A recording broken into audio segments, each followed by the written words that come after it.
नमस्ते, मेरा नाम शुभम है और आप मुझे ब्रेन ऑफ बिहार पे देख रहे हैं। ईडी के खिलाफ सुप्रीम कोर्ट में जा चुकी है सहारा, यही अपडेट है। इलाहाबाद हाई कोर्ट में सहारा ने अपील फाइल किया था, जिसको खारिज कर दिया गया था, ये बोल के कि ईडी की कार्रवाई सही है। अब कोई रास्ता दूसरा बचा नहीं, तो 27 अक्टूबर को सहारा के तरफ से अपील दायर कर दिया गया है माननीय सुप्रीम कोर्ट में। आप लोग सोचिए कि ईडी की कार्रवाई कितनी सही दिशा में चल रही है कि हर एक 2-4 दिन पे कहीं ना कहीं ये अपना हाथ पांव मार रही है सहारा इससे बचने के लिए। ये बहुत ही अच्छा काम हुआ है कि सहारा खुद सुप्रीम कोर्ट में चली गई है अपील के करने। 27 तारीख को अपील फाइल हुआ है और 29 को इसमें 3-4 डिफेक्ट आया है, वो दिया गया है। आज है 30 तारीख। अब आप सोचिए कि 29 को ही हियरिंग था ईडी कोलकाता में, 1 महीना के बाद 29 अक्टूबर को हियरिंग होने वाला। इसके पहले उस हियरिंग का इंतजार नहीं करते हुए 27 तारीख को ही माननीय सुप्रीम कोर्ट में अपील दायर कर दिया जाना सहारा के तरफ से, ये बताता है कि बेचैनी कितनी बढ़ी हुई है, ईडी का डर कितना सता रहा है इनको।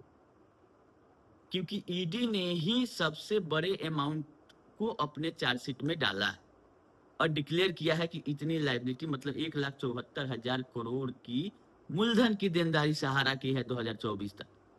ब्याज और ज्वाइनिंग पॉइंट तो अलग की बात होगी। तो यही एक नया अपडेट आया है। दीपावली और छठ के बाद पहला वीडियो है मेरा, और सुनवाई तो शुरू हो गई थी 27 तारीख से ही माननीय सुप्रीम कोर्ट का भी, और ईडी वाले मामले में जो 29 तारीख को सुनवाई होनी थी उसकी ऑर्डर की कॉपी अभी अपलोड नहीं है, लेकिन अगला डेट उसमें दिखाया गया है जो कल सुनवाई हुई है कि 4 नवंबर को है। हो सकता है कि 1 सप्ताह का टाइम मांग लिया गया हो, या ईडी ने या कोर्ट ने ही 1 सप्ताह बाद बुलाया हो। तो 4 तारीख को मतलब 4 नवंबर को ईडी कोर्ट कोलकाता में सुनवाई है, और दूसरा नया अपील फाइल हो गया है सुप्रीम कोर्ट में सहारा के तरफ से।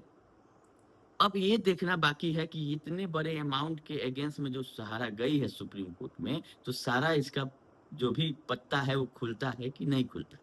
कि अभी तक तो 25,000 करोड़ का ही मामला सुप्रीम कोर्ट में है, बाद बाकी अडानी डील में क्या होगा नहीं हो अलग बात है, लेकिन ईडी ने जो चार्जशीट किया है वो डाइवर्जन ऑफ फंड किया है कि इतना पैसा उठा के इन्होंने जब भी पेमेंट का बारी आया ये नया स्कीम में कन्वर्ट करते रहे हैं, और शेयर का हेरा फेरी है, और कोई मूल बिजनेस इनका कुछ नहीं था।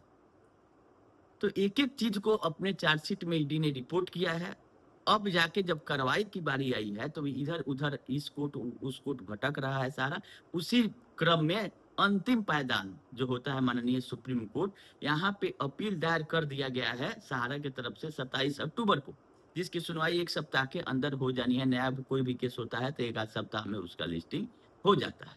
देखना ये है कि क्या इनको सुप्रीम कोर्ट से राहत मिलती है कि और भारी पड़ जाता है सुप्रीम कोर्ट में, क्योंकि ईडी तो सारा कुछ वहां बोलेगी कि इतना की देनदारी है, ये है वो है। तो हम लोगों को जो उम्मीद था कि ईडी की कार्रवाई से ही भुगतान में तेजी आएगा वो होगा, और कोई रास्ता नहीं है। जब ईडी की कार्रवाई हुआ तभी इनको अडानी मिला, इतना 12 साल से अडानी का डील इनको नहीं मिल रहा था, और इतना दिन से शेयर का हेरफेर चल रहा था। अब जाके आए हैं जब अडानी को देना है तो संपत्ति देने की बात करिए। यहाँ पे शेयर क्यों नहीं ट्रांसफर कर दिया जा रहा है कि सारा सोसाइटियों का शेयर अडानी ले ले, जब आप शेयर ही खरीद बिक्री कर रहे हैं। एमबी वैली का शेयर सोसाइटी लिया, सोसाइटी का शेयर ये लिए, तो अब संपत्ति पे क्यों है? जब थर्ड पार्टी को बेचना है तो वहां पे शेयर बेच दीजिए, कंपनी भी चलते रहेगी। ये नहीं करना, जितना तक लोगों को घुमाना था वहां तक शेयर बिक रहा था। तो इस वीडियो को ज्यादा लंबा करने की जरूरत नहीं है, इतना ही अपडेट है कि माननीय सुप्रीम कोर्ट में केस फाइल हो गया है, डायरी नंबर आया है, केस नंबर भी 1 आध दिन में आएगा। अपडेट जो रहेगा हम आप लोगों को बताएंगे। आप लोग उम्मीद रखिए कि ईडी की कार्रवाई बहुत ही सही दिशा में जा रही है और इनको पैसा देना पड़ेगा। अब कोई चालाकी इनकी चलने वाली नहीं है, और जितना जल्दी हो सकता है मामला माननीय सुप्रीम कोर्ट में चला जाता उतना अच्छा होता। तो अब सहारा खुद ही सुप्रीम कोर्ट में पहुंच गई कि लोअर कोर्ट को कुछ समझती नहीं है। उधर पीएफ वाले मामले में भी आदेश आया है कि इनकी संपत्ति को कुर्क करके पीएफ का भुगतान होगा। तो रास्ता क्या है? इतना दिन से तो ये हेरा फेरी कर रहे थे, अब जब सब कुछ खत्म हो गया तो संपत्ति जो बचा है तो अपना अपना डिपार्टमेंट अटैचमेंट कर रहा है अपने हिसाब से, जिसका आदेश माननीय सुप्रीम कोर्ट ने ही दिया था पिछले सुनवाई में सितंबर वाले 2024 में कि जो किस जहां है वो सही चलते रहेगा, कहीं सहारा सेबी से कोई मतलब नहीं है, जो कि 12 साल से गुमराह करते आ रहे हैं। अब जाके ये बोल रहे हैं कि सारे कार्रवाइयों को, अटैचमेंट को आप रोक दीजिए और हमारा अडानी से डील करा दी, जिसमें कोर्ट ने सरकार को नोटिस किया है कि आपका क्या पक्ष है। Ministry of finance, ministry of MCA को बुलाया गया, मिनिस्ट्री ऑफ कॉर्पोरेट अफेयर्स को। 17 तारीख को सुनवाई उसमें भी है, ज्यादा दिन बचा नहीं है। देखना है कि अब कितना और चालाकी सहारा करती है या अपना घुटना टेक देती है माननीय सुप्रीम कोर्ट के सामने। और दो जो सुशांतु सिमांतो के अगेंस्ट में सीआईडी या ईडी जो भी चार्जशीट किया है, उन लोगों को विदेश से बुलाया जाता है कि नहीं, और बुलाने में सरकार सक्षम होती है कि नहीं होती है।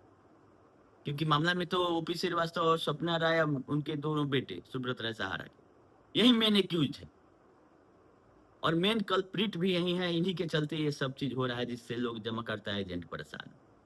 किसी को कुछ नहीं दिया, सबका एजेंट का कमीशन से लेके जमाकर्ताओं का जिंदगी भर का कमाई सब फंसा के बैठा हुआ है। अभी कोट कोट खेल रहा है सहारा। खैर, इनका समय पूरा हो गया है। जल्द ही सुप्रीम कोर्ट से या ईडी के तरफ से कुछ ना कुछ बड़ा होगा, जिससे कि इनको टोटल भुगतान की तरफ बढ़ना पड़ेगा। अभी पोर्टल चल रहा है, 5,000 करोड़ 10,000 करोड़ मिल रहा है, इससे कुछ होने जाना वाला नहीं।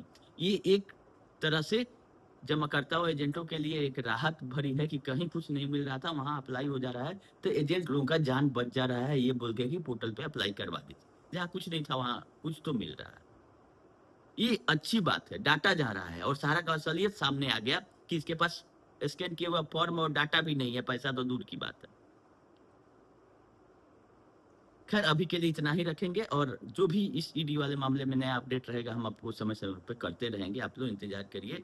अब ज्यादा दिन इंतजार नहीं करना पड़ेगा पैसा पाने के लिए। कुछ ज्यादा बड़ा अमाउंट या तो अडानी डील से आ जाए या ईडी लाए, कहीं से लाए, और सबका भुगतान होगा। इसीलिए आप लोग धैर्य बना के रखें, कहीं कोई घबराने की बात नहीं है। जो होना था वो हो गया। धन्यवाद।